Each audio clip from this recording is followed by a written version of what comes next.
할렐루야.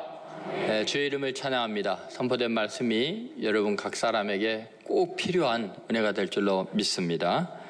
오늘 말씀의 제목은 구원의 기도입니다. 한번 옆 사람과 인사하시죠. 하나님은 우리의 기도에 응답하십니다. 여러분 믿습니까? 네, 다윗은 오늘 자신의 일생을 돌아보면서 찬양으로 하나님께 영광을 돌립니다. 그 내용 중에 자기를 구원하신 은혜에 대한 찬양인데, 그 구원은 기도를 통해서 이루어졌습니다. 구원을 위한 간절한 기도에 주님이 삶의 고비고비마다 응답하신 그 감동을 간직하고, 그 기도에 응답하신 것 때문에 찬양으로 하나님께 영광을 돌리지 않을 수 없었습니다. 여러분, 우리 인생에서 기도의 끈을 놓치지 않는다면 우리의 환난과 고난은 반드시 찬양으로 승화될 줄로 믿습니다. 우리 인생에서 하나님께 기도할 수 있다는 것만큼 놀라운 특권이 없습니다. 여러분, 우리가 부르짖어서 우리의 애통함을 아뢰일 수 있는, 우리를 사랑하시는 하나님, 그 하나님이 전능하신 하나님이시기에 우리는 결코 절망하지 않고 어떤 상황에서도 결국은 하나님을 찬양하며 하나님께 영광 돌릴 줄로 믿습니다. 그래서 다윗은 구원의 기도를 다시 한번 기억하며 자신의 인생을 정리하며 우리들에게 권하고 또 하나님의 영광을 나타냅니다. 이 구원의 기도라는 것은 첫 번째, 들으시는 은혜입니다. 한번 따라하세요. 들으시는 은혜. 우리가 하나님께 구원해달라고 간절히 요청할 수 있는 이유는 하나님이 우리의 기도에 귀를 기울이시고 소중히 여기시고 들으시기 때문에 우리는 기도할 수 있는 줄로 믿습니다. 환난 때 성전에서 부르짖음을 들으시는 하나님은 우리의 기도에 응답하시고 역사하십니다. 여러분, 우리가 어렵고 힘들 때 누군가 나의 부르짖음에 애통함에 귀를 기울여주고 들어준다면 그것만으로도 우리는 어마어마한 치유와 회복과 위로를 얻게 되죠. 칼 로저스라는 유명한 심리학자가 있습니다. 이분은 상담학의 흐름을 완전히 바꿔놓은 사람이죠. 내담자 중심의 심리치료에 일대 혁명을 일으킨 분입니다. 이분은 늘 상담할 때 내담자 중심의 상담 요법을 이야기를 하고 또 비지시적인 상담을 창시했던 분입니다. 이분은 치료자의 태도가 굉장히 중요한데 환자의 입장을 잘 이해해주고 무조건 환자의 그 상황을 잘 들어주고 받아주는 것, 긍정적인 관심을 보여주는 것이 되게 중요하다고 이야기합니다. 그리고 공감을 하고 그렇게 들어주기만 하면 놀랍게도 상담하는 사람들의 거의 절반 이상이 들어주는 것만으로도 문제가 해결되고 치유가 되는 놀라운 그 연구 결과를 발표하게 됩니다. 여러분, 우리는 내가 너무나 힘들고 어려울 때 누군가 내 이야기를 들어주는 것만으로도 놀랍게 우리의 정서가 회복이 되고 정신이 맑아지고 위로를 얻게 되는 놀라운 은혜를 경험하죠.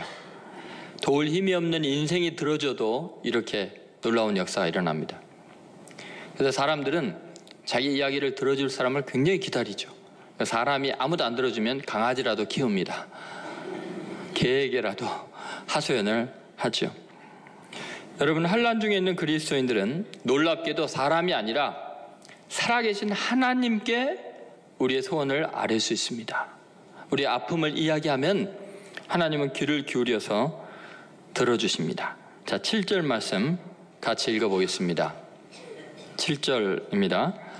내가 환난 중에서 여호와께 아뢰며 나의 하나님께 아뢰었더니 그가 그의 성전에서 내 소리를 들으시며 나의 부르짖음이 그의 귀에 들렸도다. 여러분 믿습니까? 다윗이 계속 하는 말이 뭐예요? 내가 하나님께 아뢰고 나의 하나님께 아뢰니까 하나님이 내 소리를 들으시고 나의 부르짖음에 귀를 기울이십니다. 여러분 실제로 여러분이 하나님 앞에 기도하는 그 순간이 어마어마한 치유의 사건이 이미 일어나고 있는 거예요. 여러분의 문제 50% 이상은 다 해결이 되는 줄로 믿습니다. 여러분 이것은 놀라운 이야기죠. 하나님과의 신적인 직접적인 관계 속에 우리가 있다는 것입니다. 여러분 기도가 얼마나 놀라운 것이냐, 하나님과 의사소통이 가능하게 하는 하나의 장을 마련하는 놀라운 이야기입니다. 하나님은 반드시 우리의 부르짖는 기도에 들으시는 은혜를 베푸십니다. 사방이 막혀서 죽을 수밖에 없는 운명에 다윗은 하나님이 나의 하나님이고 나의 부르짖음에 반드시 귀를 기울이시고 들으시는 하나님인 것을 찬양하고 있습니다. 그래서 곳곳에서 이런 이야기를 합니다. 시편 18편 6절에서도 똑같은 이야기를 하고 있습니다. 같이 있습니다. 내가 환난 중에서 여호와께 아뢰며 나의 하나님께 부르짖었더니 그가 그의 성전에서 내 소리를 들으시며 그의 앞에서 나의 부르짖음이 그의 귀에 들렸도다. 사무엘 하에서도 시편 18편에서도 하나님이 내 기도를 들으시는 분이라고 분명히 이야기합니다. 이것은 얼마나 놀라운 기적인지 모릅니다. 여러분 천지를 창조하신 그 크신 하나님이 나의 기도에 귀를 기울이시다니, 나의 부르짖음을 소중하게 간직하시다니요. 얼마나 놀라운 일입니까? 여러분 그래서 다윗은 두려운 날에는 항상 하나님께 부르짖어 기도했습니다. 시편 56편 3절 4절 말씀 보시죠. 같이 읽겠습니다. 내가 두려워하는 날에는 내가 주를 의지하리이다. 내가 하나님을 의지하고 그 말씀을 찬송하올지라. 내가 하나님을 의지하였은즉 두려워하지 아니하리니 혈육을 가진 사람이 내게 어찌하리이까. 여러분 다윗이 계속해서 하는 말이 뭐예요? 내가 하나님을 의지하리이다. 어떻게 의지해요? 하나님 앞에 부르짖어 기도하는 거지요. 하나님을 의지하니까 두려운 날인데 두려워하지 않게 됩니다. 내면이 평안을 얻게 됩니다. 하나님이 내 소리를 다 들은 걸 생각하면 내 억울함과 내 연약함과 내 공포를 듣고 계신다고 생각하면 하나님을 의지하게 되니까 두려움이 사라지는 걸 경험하죠. 그리고서 이렇게 말합니다. 혈육이 있는 인간이 내게 어찌하리요. 여러분 하나님께서 여러분의 소리를 들으시는 은혜를 베푸는 걸 믿습니까? 정말 기이한 일입니다. 천지를 창조하신 크신 하나님이 나 같은 미물의 기도를 들으신다니요. 여러분 한 나라의 대통령이 여러분의 말에 귀를 기울입니까? 청와대 국민청원을 하면 바로 대통령이 봅니까? 수십만 건이 되어야 비로소 그 청원이 받아들여집니다. 대학 총장이 학생들이 너무너무 힘들다가 아우성을 치고 요청을 하고 안 들어주니까 학업 수업을 거부하고 데모를 하고 그래도요 꼼짝도 안 합니다. 들은 척도 안 합니다. 신학대학도 그런 일이 지금 있습니다. 그런데 여러분 놀랍게 우리 하나님은 대통령 정도가 아니에요. 총장 정도가 아니죠. 너무나 위대하신 역사의 주권자, 생사의 주권자이신 그분이 우리의 모든 기도에 귀를 기울이시고 들은다라고 말씀하십니다. 그러면 여러분 다윗은요 들으시는 은혜를 생각하면 찬양을 안 할 수가 없는 거예요. 지난 날들의 삶을 쭉 돌이켜보니까요 자기의 기도 하나도 땅에 떨어진 게 없는 거예요. 하나님은 항상 들으셨던 거예요. 그러니까 그 하나님을 의지하고 그 하나님을 찬양하지 않을 수가 없었습니다. 나폴레옹이 전쟁에 나가려고 하는데 그 부하가 각하 목사님을 모셔다가 기도하고 나가시죠. 나폴레옹이 이런 말을 했습니다. 그런 건 필요 없어. 전쟁은 내가 하는 거지 하나님이 하는 건가? 하나님과 전쟁은 아무 상관이 없어. 그리고 교만하게 나갔다가 그 수많은 부하들을 잃고 나라가 망하고 그리고 자신은 비참한 최후를 맞게 되죠. 반면에 영국의 해군 제독 넬슨은 늘 성경 구절 하나를 마음에 간직하고 외우고 다녔습니다. 시편 127편 1절 말씀입니다. 한번 여러분도 외우시죠. 같이 읽겠습니다. 여호와께서 집을 세우지 아니하시면 세우는 자의 수고가 헛되며 여호와께서 성을 지키지 아니하시면 파수꾼에 깨어 있음이 허사로다. 여러분 믿습니까? 넬슨 제독은 이 성경 구절을 간절하게 애웠습니다. 하나님 지켜주셔야 됩니다. 하나님이 아니면 다 헛것입니다. 그리고 전쟁에 나가는데 갑판 위에 무릎을 꿇었습니다. 그리고 군목 목사님께 머리를 내밀고 축복의 기도를 하나님의 인도하심을 위해서 간절히 기도합니다. 그리고 전투에서 결국은 승리하고 부하들의 목숨을 구원하고 영국을 살리는 위대한 승리자가 됩니다. 시편 91편 15절에 이런 말씀이 있습니다. 같이 읽겠습니다. 그가 내게 간구하리니 내가 그에게 응답하리라. 그들이 환난 당할 때 내가 그와 함께하여 그를 건지고 영화롭게 하리라. 아멘. 여러분 믿습니까? 내가 간구하면 하나님은 어떻게 한다고요? 응답하신 줄로 믿습니다. 응답하시되 우리와 함께 하십니다. 건지실 뿐만 아니라 어떻게 해요? 영화롭게 하신다고 시편 91편 15절에 분명히 말합니다. 하나님은 들으시고 우리를 영화롭게 하시는 들으시는 은혜의 하나님인 걸 믿으시기를 주의 이름으로 소원합니다. 두 번째, 구원의 기도라는 것은 환난보다 크신 하나님이라는 것입니다. 여러분 우리가 하나님께 기도할 수 있는 이유가 뭐냐? 구원은 해달라고 기도하는 이유는 내가 처한 모든 문제보다도 내가 겪고 있는 모든 고통이나 상황보다도 하나님이 훨씬 크신 하나님이니까 구원해달라고 기도하는 줄로 믿습니다. 자, 5절과 6절에 보면 우리 인간들이 어떤 환난에 처해 있는가를 다윗은 자신의 경험을 통해서 이야기를 하죠. 같이 읽어보겠습니다. 사망의 물결이 나를 애우고 불의의 창수가 나를 두렵게 하였으며 수월의 줄이 나를 두르고 사망의 올무가 내게 이르렀도다. 여러분, 사실 우리 인생은 정말 땅에 있으나 바다에 있으나 하늘에 있으나 늘 위협 가운데 있습니다. 절대적으로 구원이 필요한 위기 가운데 살 수밖에 없는 것이 우리들의 모습입니다. 그런데 하늘과 땅과 바다를 창조하신 하나님은 그 어떤 상황에서든 어디에서든지 구원할 수 있는 전능자이심을 우리는 믿습니다. 여러분 사무엘하 22장 5절에 다윗이 지금 처한 상황, 그 시대적인 절망을 이렇게 표현합니다. 사망의 물결이 나를 애우고 불의의 창수가 나를 두렵게 하였으며. 여러분 우리가 이 시대를 살아가면서 개인이 아무리 바르게 살려고 해도요, 한번 시대적인 위기에 그 물결이 휩쓸고 지나가면요, 개인도 사업도 국가도요 속수무책으로 그냥 쏠려갑니다. 아무리 준비를 많이 해도 당해낼 재간이 없습니다. 사망의 물결이 한 시대를 덮고 한 사회를 덮고 한 국가를 덮을 때 누가 피할 수 있겠습니까? 정치적인 파동이 한번 일어나 보십시오. 어마어마한 그런 갈등이 일어나 보십시오.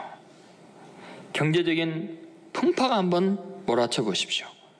전쟁이나 경제공황이나 기근이나 재해가 한번 지나가면요, 개인이건 국가건 폭풍우 앞에 종이배처럼 속수무책입니다.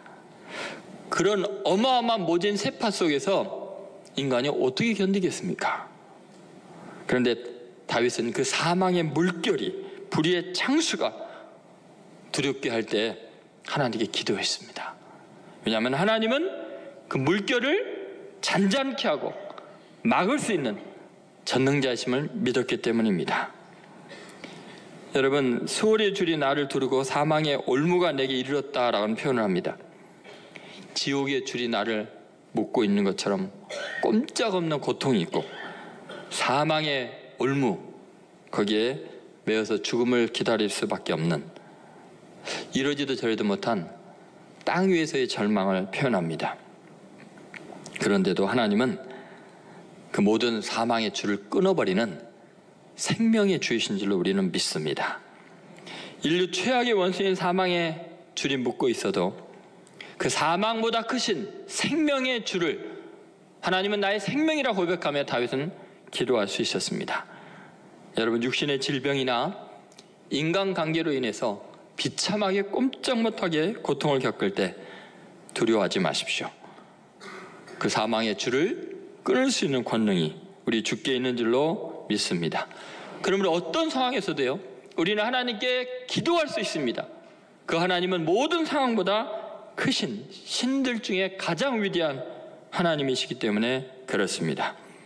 다윗이 가만히 과거를 돌이켜보니까 골리앗 앞에서 군사들도 떨고 있고 장군도 떨고 있고 왕도 떨고 있고 절망에 처해 있을 때, 사망의 그늘이 그 민족 가운데 가득할 때 만군의 여호와의 이름으로 당당하게 나갔습니다. 칼과 단창을 두려워하지 않고 구원하시는 하나님께 기도하며 나아가서 그 시대를 구원하는 위대한 인물이 되었습니다. 사울의 군대가 1000명이나 다윗을 찾아서 10년이 넘도록 그 작은 나라를 샅샅이 뒤지는데도, 그 사망의 줄이 조여오는데도 다윗은 하나님께 부르짖어 기도함으로 결국은 그 나라의 왕이 되고야 맙니다. 하나님은 역사의 주권자이시고 생명의 주관자이심을 확실히 믿었습니다. 바울도 이렇게 고백합니다. 로마서 8장 38절 39절에 내가 확신하노니 사망이나 생명이나 천사들이나 권세자들이나 현재일이나 장래일이나 능력이나 높음이나 깊음이나 다른 어떤 피조물이라도 우리를 우리 주 그리스도 예수 안에 있는 하나님의 사랑에서 끊을 수 없으리라. 여러분, 이 하나님의 크심을 믿으십시오. 여러분, 어떤 상황이 어떤 문제에 부닥쳐도 그 상황보다 문제보다 하나님의 크심을 믿습니까? 그렇다면 구원의 하나님께 기도하십시오. 그러므로 구원이 이르게 되고 문제가 찬양의 제목으로 바뀌게 될 줄로 믿습니다. 세 번째, 구원의 기도라는 것은 미천한 자를 향한 사랑을 믿는다는 것입니다. 한번 따라해 보세요. 미천한 자를 향한 사랑. 다윗은 지금 사망에 처해 있는 가장 비참한 존재로서 하나님께 부르짖고 있습니다. 하나님은 가장 초라한 다윗의 기도도 친히 응답하셨습니다. 여러분, 우리가 기도한다는 것, 구원해달라는 기도를 한다는 것은 자신의 자격지심을 극복하고 내가 어떤 상황에 있어도 하나님은 나를 외면하지 않고 나를 멸시하지 않고 내 기도만은 귀하게 여기셔서 나를 구원하시는 하나님이라는 믿음입니다. 여러분, 우리는 세상에 살아가면서 늘 겪는 게 뭐냐면, 내가 힘있고 강할 때는 사람들이 내 말에 귀를 기울이고, 내가 모든 걸 잃어버리고 외로워지고 가난해지고 천해지고 오갈 데 없으면 사람 만나는 게 두려워지죠. 무시당하기 싫어서. 늘 그걸 경험하다 보니까 하나님도 내가 힘있고 능력이 있을 때 내 기도를 들을 거라 생각합니다. 그러나 그렇지 않습니다. 하나님은 가장 미천한 자의 기도를 들으시죠. 자, 다윗이 얼마나 참혹한 지경에 처해져 있는가를 한번 보십시오. 5절 말씀 다시 한번 읽어보겠습니다. 사망의 물결이 나를 애우고 불의의 창수가 나를 두렵게 하였으며. 여러분, 이게 어떤 상황일 것 같아요? 여러분, 예전에 그 홍수가 자주 나던 때, 어렸을 때 여러분 기억나십니까? 저는 홍수를 자주 경험했던, 여름마다 경험했던 것 같아요. 지붕 위에 그 어렸을 때 그 도망가고 또 교회 종탑 위로 올라가고 그랬던 기억이 납니다. 근데 서울에 올라와서 한강이 자주 범람하기 직전까지 가고 어마어마한 홍수가 올 때, 홍수가 지나간 다음에 하루나 이틀 있다 한강물이 조금 내려가고 안전할 때 다루 위로 가보면요, 그 상류로부터 그냥 진흙탕 물이 내려오죠. 그런데 뭐 별게 다 떠내려옵니다. 집도 떠내려오고요, 돼지도 소도 막 떠내려오는 걸 봅니다. 그러면요, 그 흙탕물에 돼지가 꿀꿀거리면서 지붕 위에 올라가서 뭐 배가 산 만큼 물을 많이 먹었고 터질 듯이 깨깨 꿀꿀거리면서 살려달라는 그 모습이 너무너무 불쌍하고 천했습니다. 더러웠습니다. 지금 다윗이요, 인생을 살 수가 없는 겁니다. 너무나 많은 풍파를 겪으면서 홍수에 떠내려가면서 사망의 물결이 자기를 덮치니까 삶이 엉망이 되어가지고 도저히 고개를 들 수가 없습니다. 사람들이 보기에 인간이 아닌 것 같습니다. 너무 천합니다. 여러분, 우리 인생의 어느 시점에선가 다른 사람 앞에 고개를 들 수 없을 만큼 비천해 있는 자신의 모습을 발견할 때가 있습니다. 그런데 여러분, 놀랍게 그런 순간에도 하나님은 내 기도를 외면하지 않고 소중히 여기신다는 것입니다. 다윗은 그렇게 두려울 때, 자신이 없을 때, 더구나 이제 거의 죽은 자처럼 되었을 때도 그렇게 기도할 수 있었습니다. 6절을 다시 한번 보시죠. 6절 같이 읽겠습니다. 수월의 줄이 나를 두르고 사망의 올무가 내게 이르렀도다. 여기 보면 이제 땅에서의 모습이죠. 지옥의 줄이 나를 묶는 것 같고 사망의 올무가 나를 지금 목을 메고 있는 것 같은 상황입니다. 여러분, 짐승이 사냥꾼의 올무에 목이 매달렸고 참혹하게 눈이 튀어나올 정도로 목이 다 피투성이가 돼서 죽어가는 모습을 본 적이 있습니까? 다윗은 사울 왕이요, 사방에 올무를 쳐놓고 함정을 파놓고 짐승을 잡듯이 잡으려고 애를 쓰고 있습니다. 그렇게 쫓겨다니는 비참한 상황이었습니다. 백성들은 다윗만 보면 바로 사울 왕에게 고발을 했습니다. 그러면 바로바로 도망 다녀야 했습니다. 너무 천하고 미약하고 조롱당하는 비참한 인생이었습니다. 그런데 여러분, 놀랍게 하나님은 그 천한 사람, 그 불쌍한 아이의 기도에 귀를 기울이시고 그를 그 민족의 지도자로, 목자로, 왕으로 세우셨습니다. 그러니 그 모든 세월을 돌이켜보면서 하나님을 찬양하지 않을 수가 없는 것입니다. 여러분, 우리가 누군가의 그 부탁을 들을 때, 부탁하는 사람들이 능력 있고 미래가 보이고 위대하면 주의를 기울여서 최선을 다해서 도와주겠죠. 전혀 희망이 없고 초라하고 보잘것없는 사람들은 멸시하고 무시하고 별로 그 이야기를 기울여 듣는 사람이 없습니다. 그런데 우리 하나님은 세상 사람들과 다릅니다. 우리가 그동안 경험한 것과 다른 놀라운 반응을 보이시는데, 내가 너무너무나 더럽고 추하고 연약할 때에도 그렇게 홍수에 떠내려가는 지저분한 짐승 같은 시체 같을지라도 들으십니다. 다윗이요, 자주 고백하는 말이 있습니다. 죽은 개와 같은 나를, 또 벼룩과 같은 나를 이렇게 표현합니다. 이게 그냥 나오는 게 아니에요. 인생이에요. 사람들에게 그냥 밟히고 배신당하고 그렇게 버려질 때 입에서 나오는 말입니다. 그런데 놀랍게 그러한 때에도 하나님은 다윗의 기도를 아주 소중하게 여겼습니다. 그걸 다 들어주시는 거예요. 여러분, 우리가 기도한다는 것은 내 자신의 부적합함을 극복하고 자격이 없음에도 불구하고 하나님께 소원을 아뢰면 하나님은 귀를 기울이시고 그것을 귀하게 여겨준다는 기적 같은 믿음입니다. 여러분, 우리는 다윗이 언제 기도했는가를 잘 생각해 봐야 합니다.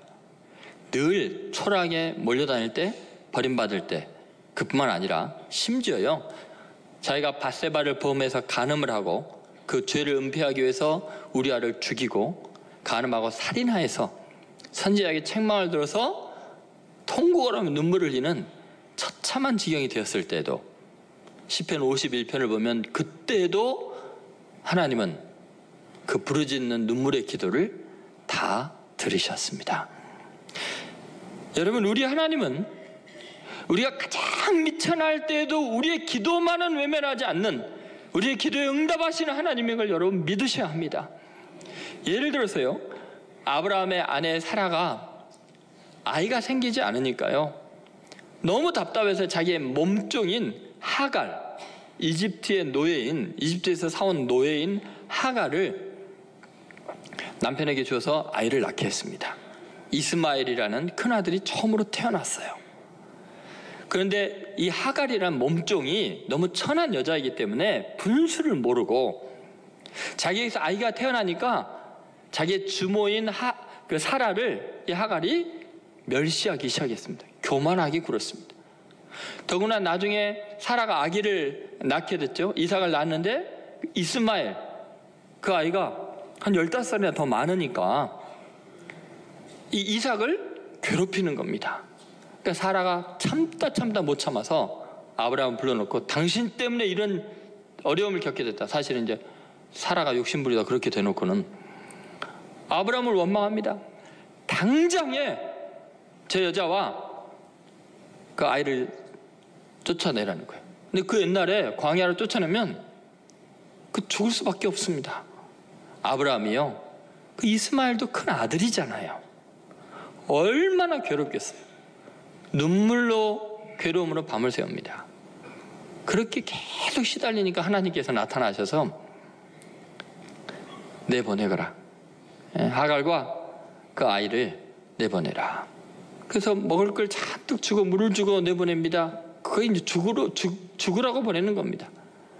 며칠 길을 걷다가 결국은 먹을 거 떨어지고 물 떨어지니까 이 미천한 여종인 하갈이 완전히 탈진 상태가 되고 애는 거의 죽음 직전에 이르게 됩니다. 그 아이의 신음소리를 차마 볼 수가 없어서 그 떼약볕에 단 데다 두고는 멀리 떨어져서 통곡을 하면서 웁니다. 자기 인생을 비관하는 거죠. 그때 놀랍게 그 울음소리를 하나님이 들으시고 그 미천한 여인의 소리에 귀를 기울이시고요, 나타나셔서 그렇게 말씀하십니다. 왜 우느냐? 이런 일이 있었습니다. 울지 말아라. 내가 네 아들을 살려줄 뿐만 아니라 세계의 강대한 민족이 되어서 어떤 나라도 함부로 하지 못한 큰 민족을 이루게 할 거다. 여러분, 하나님은 아브라함의 하나님이요, 사라의 하나님인데 가장 미천한 여인, 교만하고 어리석은 그 여인의 부르짖음에 귀를 기울이시고 지금의 아람 민족을, 그 이스마엘, 하갈의 몸에서 나게 해서 이렇게 강대한 나라가 되게 한 겁니다. 여러분, 하나님은 분명히 하갈을 내쫓으라고 하셔놓고도 그녀의 기도만은, 그녀의 부르짖음만은 외면할 수 없는 하나님이요, 그 기도 때문에 모든 상황을 바꾸시는 능력의 하나님이십니다. 여러분, 우리는 어떤 자리에 있어도, 심지어 하나님께 실수하고 범죄하고 하나님께 쫓겨나고 버림받은 것 같아도 하나님은 우리의 부르짖음, 천한 우리의 부르짖음을 결코 외면할 수 없는 하나님인 걸 여러분 믿으시기 바랍니다. 시편 119편 169편의 9절에 이런 말씀이 있습니다. 같이 읽겠습니다. 여호와여, 나의 부르짖음이 주의 앞에 이르게 하시고 주의 말씀대로 나를 깨닫게 하소서. 여러분, 우리 성도들이 꼭 깨달아야 되는 진리가 있습니다. 우리가 기도한다는 것은 하나님의 사랑과 능력의 크심에 비해서 나는 너무너무 초라하지만 그럼에도 불구하고 하나님은 우리의 기도에 응답하신다는 사실입니다.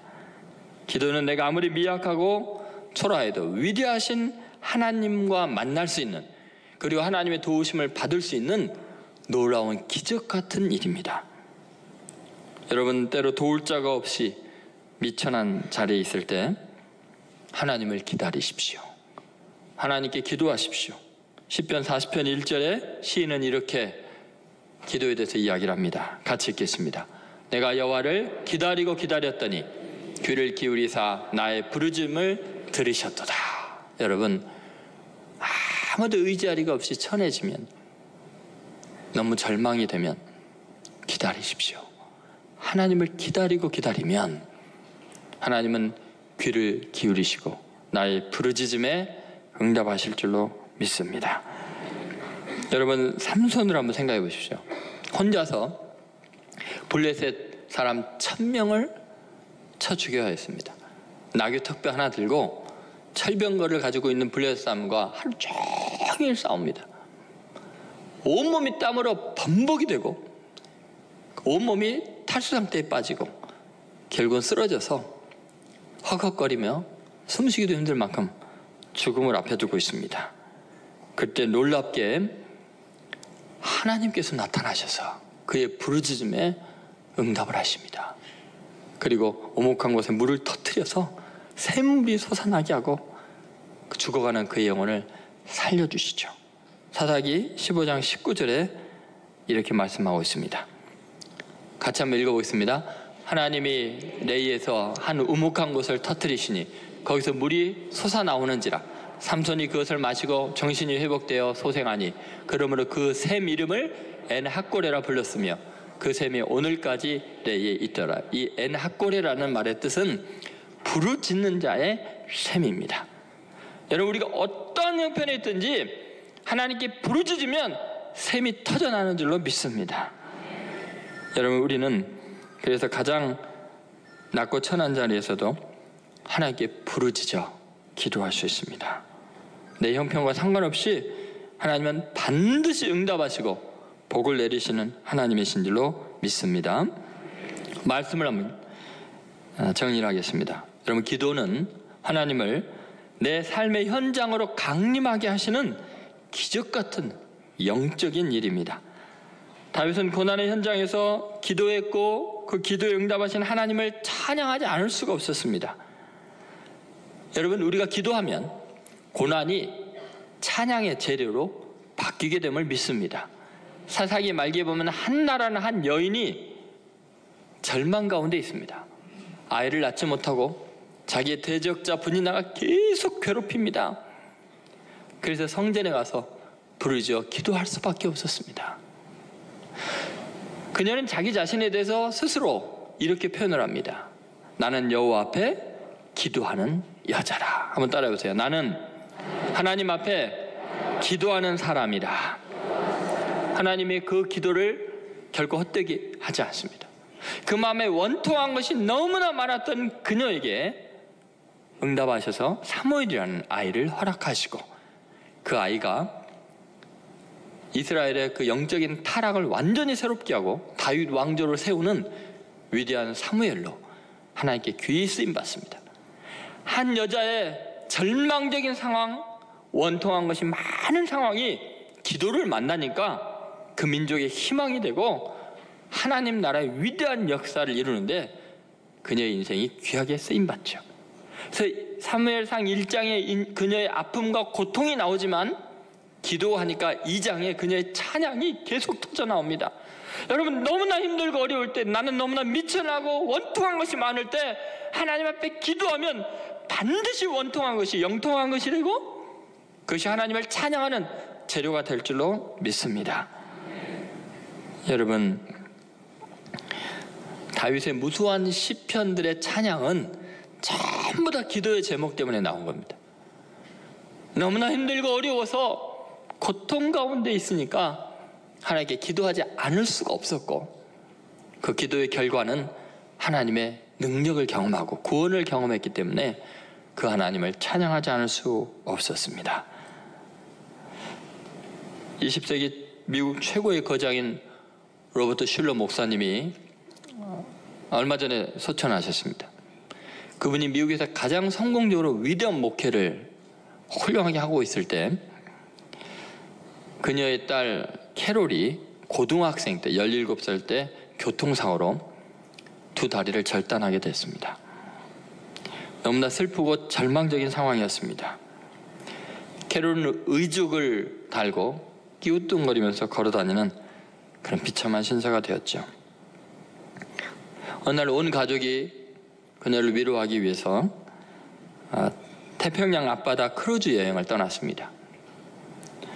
하루를 보내고 저녁 시간이 됐는데 거기 손님들이 워낙 다 부자들이나 쟁쟁한 사람들이 오니까 자기의 가족을 다 소개하는 이제 시간을 갑판에서 갖게 됩니다.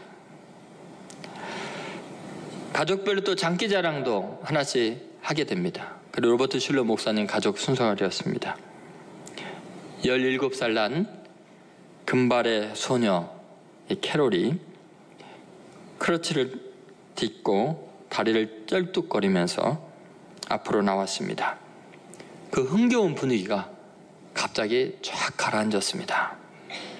사람들이 근심 어린 눈으로, 안쓰러운 눈으로 바라보고 있습니다. 캐롤은 당당하고 담대하게 그리고 또랑또랑 이렇게 말했습니다. 여러분, 내가 어떻게 걷느냐는 문제가 아닙니다. 내가 누구와 함께 걷느냐가 더 중요합니다. 그리고 캐롤이 은은하게 노래를 했습니다. 저 장미꽃 위에 이슬 아직 맺혀있는 그때 귀에 은은히 소리 들리니 주 음성 분명하다. 주가 나와 동행을 하면서 나를 친구 삼으셨네. 우리 서로 받은 그 기쁨은 알 사람이 없도다. 여러분, 우리의 삶이 아무리 어렵고 힘들어도 하나님이 우리와 함께 하신다면 알 사람이 없는 기쁨을 경험합니다. 하나님의 구원의 능력을 찬양하지 않을 수 없는 기쁨의 노래가 쩔뚝거리는 삶의 현장 속에서 터져나올 줄로 믿습니다. 그래서 다윗은 인생을 돌아보면서 수없는 사망의 음침한 골짜기를 경험하면서 노래하게 되고 기도를 통해 찬양으로 승리하게 됩니다. 시편 23편 4절에 보면 무수하게 많은 사람들이 절망 가운데서 다윗의 이 찬양을 들으며 같이 노래하며 승리하게 되죠. 같이 읽겠습니다. 내가 사망의 음침한 골짜기로 다닐지라도 해를 두려워하지 않을 것은 주께서 나와 함께 하심이라. 주의 지팡이와 막대기가 나를 안위하시나이다.